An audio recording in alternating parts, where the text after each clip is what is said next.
Hello, I have to admit that these video assignments make me a little anxious, but I know that the more that we do them, the easier they'll get. So for this assignment, I measured the minimum to maximum amplitude, and I did that using Pratt. And to get a recording, I did read some of the Rainbow Passage, just the end of it, to get a sample. I got a about 25-second sample. I wasn't quite sure how long to measure, but to get the various minimum and maximum amplitudes, I figured it needed to be a little lengthier. And I certainly learned a few things about my voice.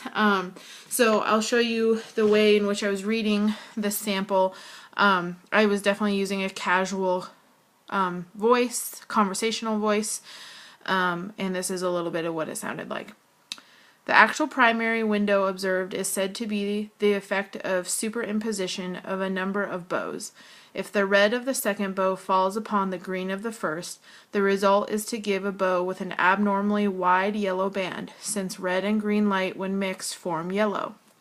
So that was pretty similar to the way I had read and recorded my initial reading. And now I can show you some results here. I'm just going to have to flip this around. So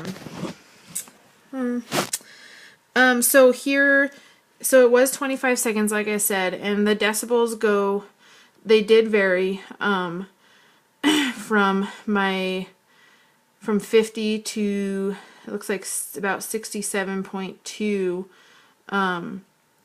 And so that was about average as far as what the book said, that it should be a minimum of 20 to 30 decibels in mid-range of frequency. So mine was in within normal limits. But the one thing I noticed about my voice is I definitely have I use pulse register.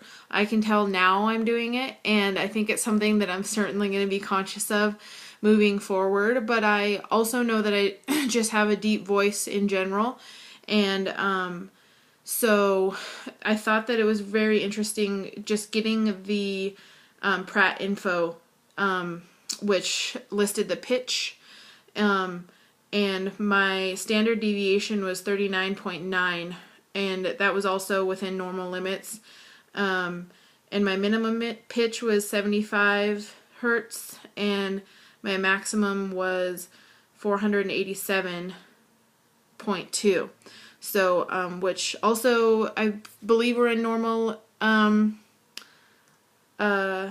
limits. But I definitely learned that I have a deeper and hoarse voice than I expected. And I found the Pratt tutorial really helpful, and I'm really intrigued at how much information you can pull from these speech samples using this program. So I really enjoyed it. Thanks.